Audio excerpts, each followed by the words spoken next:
Hey guys, this is Greg from Wandering Nomad, and I'm lost.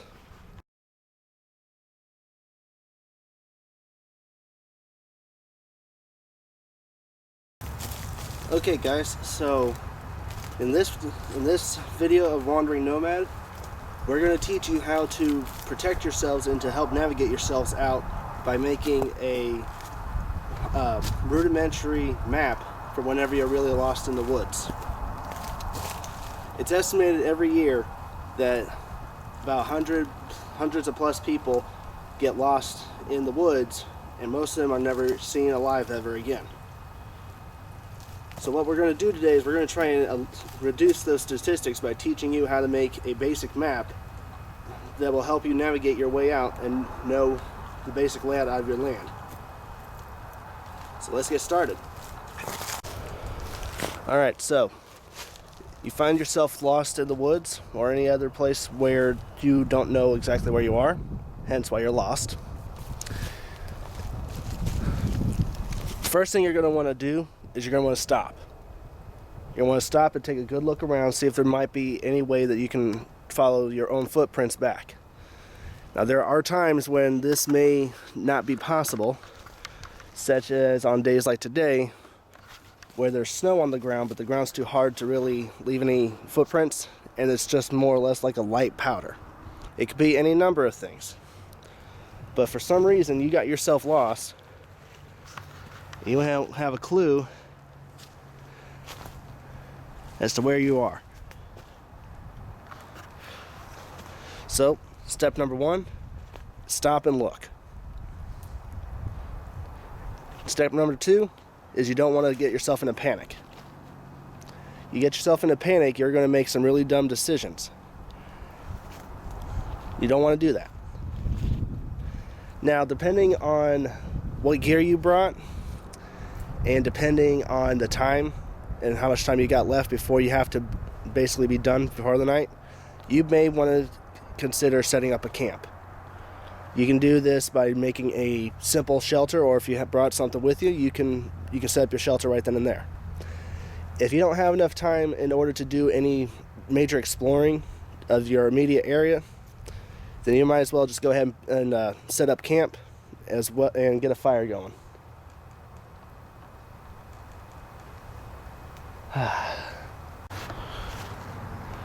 So let's say that you finally built up your camp, and you do have a little bit of time to explore. This is where, in the first video, I showed you that I always carry a notepad and a pen with me. This is where that's going to get useful. The gear that I brought with me is my day pack and my walking stick. We're going to go ahead and we're going to pull out a notepad. We're going to pull out the pen.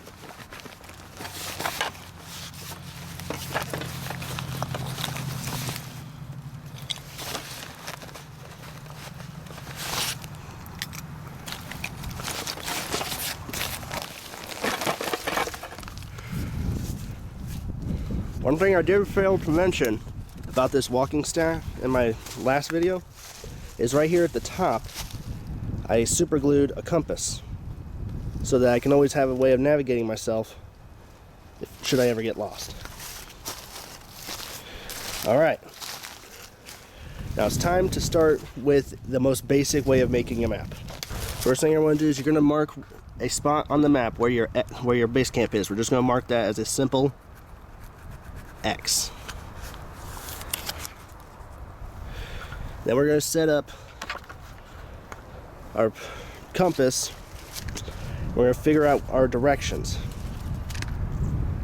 Alright, now we can tell from the compass right now is that north is that way. Now, how are you supposed to be able to decide where you can go to do your exploring? Obviously, you're going to want to choose. Do you want to go north, south, east, or west? Well, in this case, I'm going to start off by going west. We're going to set up a compass rose, a very basic one, right here in the corner.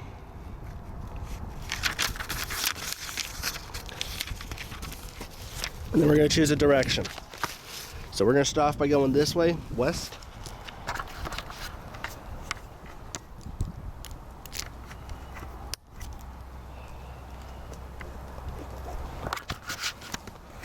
Now, when you decide that you're going to leave your base camp in order to explore, what you're going to want to do is you're going to want to either measure it by time in minutes or measure it by paces. And here's how we're going to do it. We're going to do this one in paces. So from our immediate vicinity of where we're going, of where our base camp is, we're going to start walking and counting our paces. Step 1, 2, 3, 4. Now by doing this, you can guarantee that you'll find a place and be able to mostly accurately figure out the general direction that you're going, and the distance if you happen to find anything. Okay, I've walked about, I don't know, 50 paces from my base camp, and I'm going to mark that on my map because I found a feature which will help me draw up my map in a way that will allow me to identify what I'm doing.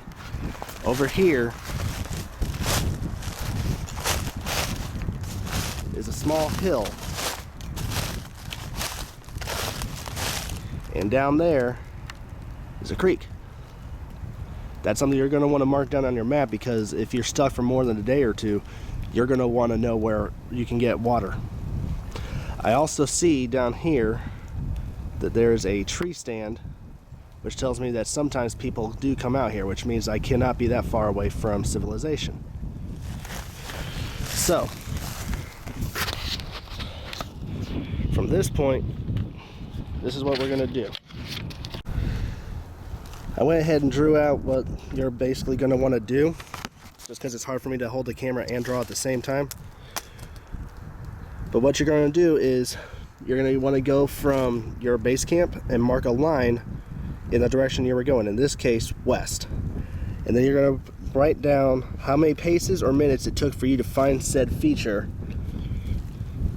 In this case it took 50 paces, so I just simply drew a small line and 50 PS for paces. I also drew a little icon to show me what it is that I found that made me mark it. In this case I drew a little tree stand and a river. Now don't worry if it doesn't look pretty or not, because you're not here to win a beauty contest. You're here to find your way home, or at least back to civilization. You're going to want to scout out from your base camp by at least 15 to 30 minutes or 100 paces or more. It all depends on you, depending on how much time you got and how far you're willing to explore. Now I'm heading back to where I set my gear down to represent my base camp, and we're going to do the same thing. We're going to do the same thing in another direction. Okay, now we're heading north. And we're going to see if there's anything within 100 paces worth marking down other than just trees.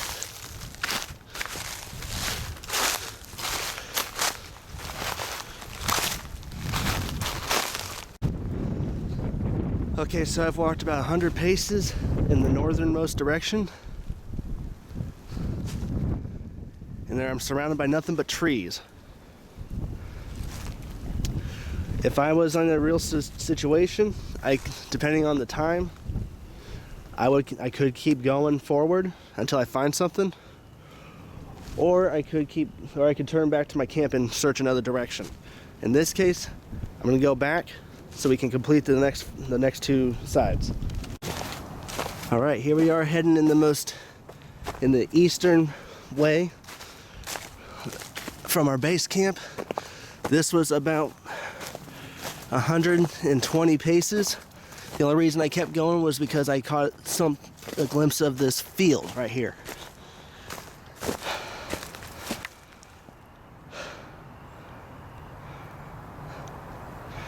So, again, you're gonna want to mark this down. This is gonna go down on my map as 120 paces, and I'm gonna draw a little picture to represent a field. As you can see, we got three parts of the map mostly filled. So just from doing this, we've already established that there's a good source of water plus a possible way out in two separate directions. Now we're going to do the southmost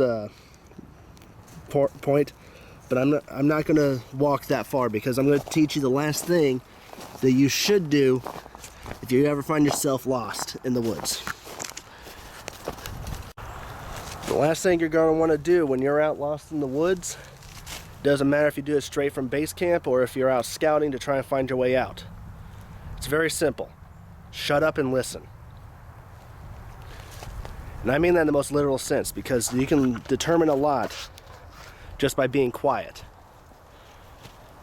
I don't know if you could pick this up on the microphone on my camera or not, but southernmost way, I hear cars running. That means there's a road. When you're really lost in the woods, that's your life being saved. So what you would want to do, once you find a way to get safe, whether you hear a road or you see a road in the distance, you're going to have to make the choice. Do you want to go ahead immediately to that road and get some help? Or do you want to go back to your camp, and do you want to pack up and bring all your gear with you? That part's up to you, depending on what you brought with you. In my case, I bring my stuff with me, because you could be somewhere where there's lots of mountains and you can see cabins way off in the distance. You won't know. You could still be, I don't know, you could be about an hour away or minutes away from dark.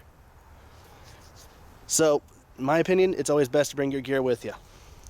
So, in the case like this, you would want to go back to your campsite, break down everything, pack up your gear, and head back home.